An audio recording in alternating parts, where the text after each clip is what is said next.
4 minutes for a cup of coffee? Yesterday it was 3. You want coffee or you want to reminisce? 2 coffees. How many shifts you got today, bro? Just 2. Really excited about it.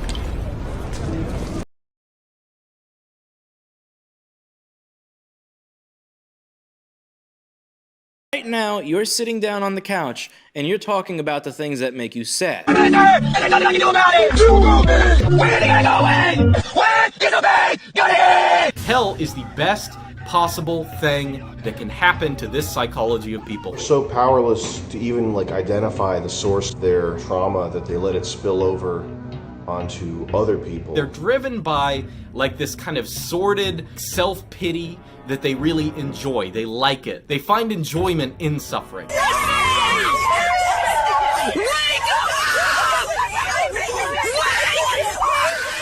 It's always in your face. It's always your choice. It's been in your face forever. There's nothing that's hidden right now. Think about exactly what happened and then slowly, articulately lay that out for somebody, and then you did this. And then you did that. I mean, you don't forget. It's very easy for people who do not have a chemical imbalance to become depressed when the one item on their plate that makes up 100% of their day goes bad.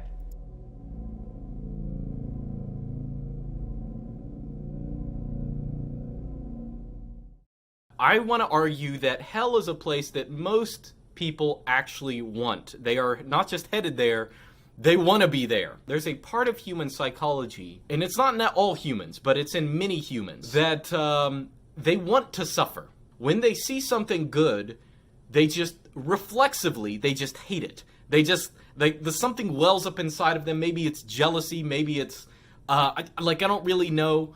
I don't really know what goes on in these people's head. But there are many people who see something great and good, and they're repulsed by it. They hate that idea. They don't like having the choice of being able to decide between something good and bad. They like wallowing in despair. They don't just like being poor, but they want to make sure that everyone else who's not poor is suffering. People are so powerless to even identify the source of their anger or trauma that they let it spill over onto other people, which is usually the reason why when you deal with somebody and they have an attitude out of nowhere, it's always the case that there's something that they're powerless to control that's f***ing with them, that is making them making that stress spill over onto you. That force unchecked in your personality, if you have something that is causes a lot of pain, anger, frustration, etc., and you let it spill over into your other relationships, into the rest of your life, it's almost like you're letting the person who did you wrong continue to do you wrong and have power over your life. Having a chip on your shoulder in that way, it makes it so that other people don't want to be around you. It makes it so that you're a magnet for people. You don't make money, you do poorly professionally, people there's something wrong with you. What taints the soul is having an opportunity or knowing that you need to get into your best life, but still running and hiding from it. That's what taints the soul. That's what puts the soul to sleep. And that's what corrupts everything irreparably. I was saying you can't run, you can't hide, you can't disappear. What you need to know about yourself, you can though. But when you do, you die. And I'm talking about the second death. When you do, you die twice. In film school, we had this issue where a lot of us, we ran away from our problems and ourselves via drinking, smoking breaks, and whatever else that they did to run away from their issues. What he said, the second death. Anyway, I'm just gonna roll with the clip now. I want you to think of your life like my plate. If you put a pizza bagel and Pop-Tarts, Oreos, and whatever else on my plate, and some corn, okay, I don't like the fact that you put corn on my plate. I don't like corn. I hate corn. But look at all the other things I have. I'm still going to smile. But if you put on my plate just the corn, now I'm miserable. Now I'm sad. Now I'm gonna have a fit, and you're not gonna be happy. The thing is that when you only put corn on my plate, now I can only focus on this one thing that makes me miserable, because that is my dinner. My dinner is not pizza bagel. It's not this bagel. It's not mashed potatoes. It's not Oreos. It's just corn, and that sucks. And I think that life is the same way. See, right now, you're sitting down on the couch and you're talking about the things that make you sad. And you're talking about the fact that we make you sad. You're just focusing on how sad you are. My dad is such a bad human being that we just make you that miserable. Whatever. You could focus on that if you want. But what if you had other things to do so that even though you felt this misery, you had this internal feeling, it wasn't the only thing on your plate? What if your plate is your life, and your hobbies, and your jobs, and your friends, and your conversations, and your TV shows, and the things that you do, and the interests that you have are the different food groups? So that when you get a food group that sucks, it sucks, but you can kind of mix it in with all these other things that are good. And this is the way that I try to live my life today. I have many reasons to be depressed, I assure you. I've lost $30,000 over the course of a day. I've been there to get audited. I've been there when somebody that I thought was somebody that loved and cared about me, I come home and they're like on the couch with another dude. I mean, trust me, there are a lot of things over the course of my life that have happened that could cause me to feel depressed, that could cause me to not feel good about myself. And I want you to think about this. See, when you have multiple things on your plate, the same thing could be happening, but it becomes a smaller part of your overall life. So let's say that I only have one thing on my plate. Even though it's the same amount of misery as if there were 10 things on my plate, that is now 100% of how I feel. Whereas if I have multiple things on my plate, if I have the conversation at the restaurant, the good day at the gym, the laughing with the coworker watching the video, and the good experience with another customer, by my math, now 80% of my day is reason to be happy, and 20% of my day is reason to be depressed. So what I've done there is it's almost kind of like a kind of insurance for me. The more things that I have going on in my life, the more things I'm trying to do, the more goals that I'm trying to reach, and the more situations I toss myself into, there's a less likelihood that any one of those things going wrong is going to cause me to be depressed. I realized this when I was in graduate school, okay, because I was around this new type of person, like your I guess your career grad student who's not really interested in what they're studying. They're not interested in academia. They don't want to be professors, right?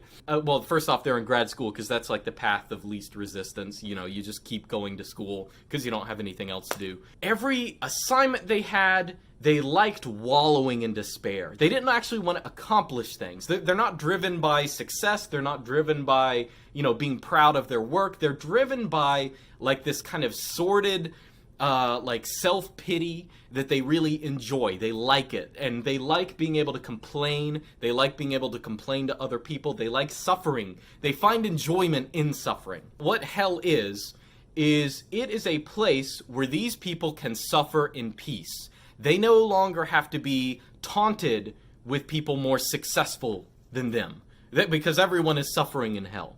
They no longer have to be taunted with, should I have bought Bitcoin at $10? You know what I mean? Not exactly that, but you know what I mean? Should I make a good decision? Or, you know, can I keep wallowing in despair, right? It's a place where they have no responsibility. They have nothing. They have no choices. And this sounds absurd. Like, if you haven't been around these types of people, I really think they just like complaining and suffering and getting nothing done and blaming everyone but themselves. That is what they want. And that is what hell is. Pain only comes when you're not prepared properly or not working hard enough to cleanse yourself of the things you hate about yourself. Cleanse yourself of the things that let you down. So if you're prepared for it, you can tackle these things in a systemic way, and that's extreme adherence to spiritual purification. And when that happens, you can get real disappointed, as long as you are, concerned with the soul. And when it happens enough, you know yourself enough to where you know what you're going to be hit with the next time. When you are trying to know yourself, you can't hide from yourself. And when it's time to know yourself more, it's by force, and you are waterboarded. Issues in your life should be dealt with directly. It never does to go about things in a roundabout way, really at all. There's very few circumstances where it makes sense to go about it in a roundabout, weaselly, passive way. Should always deal with things directly, in my opinion. If you really think about what the truth is in a lot of situations, like think about exactly what happened, and then like slowly, articulately lay that out for somebody in a way that's like a specific type of way that's intimidating because it's like unyielding.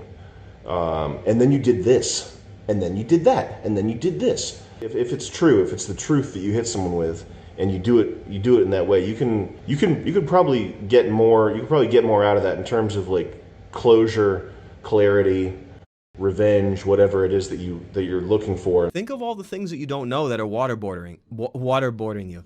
Well, actually, don't think too much about it. I just cannot stress it enough. I mean, you know.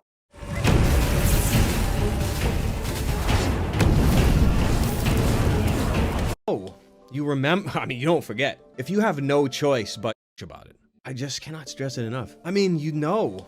You remember, I mean, you don't forget. If you have no choice but to know yourself, you don't forget those times. I'm not necessarily saying that you shouldn't go to a therapist, that you shouldn't go to a psychiatrist. I'm not one of those people that my experience with therapy has sucked balls. What I'm saying is that you should just add this to your arsenal.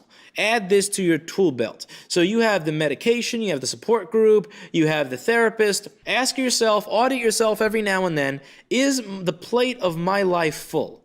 And if the plate of your life is not full, to the point where one thing going wrong is literally your entire day because that one thing going wrong is all there was, then I want you to think about what it is you could add to your plate so that you have other things to do. If you don't know what you're interested in, then start figuring out what may interest you. And don't be afraid to throw it away if it sucks. But find things to put on your plate so that at the end of the day, when you weigh the scales, if one thing sucked, it's not your whole day.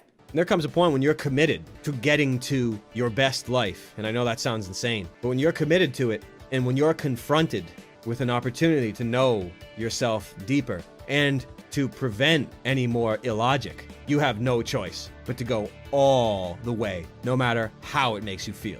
You have no choice. And some say it comes from the brain, some say it comes straight out of the heart. The heart rings true. When you can alleviate tension or you can strengthen communication or relationship by hugging, you know that the heart is what deals with your energy field. It's pretty clear. But anyway, soul work.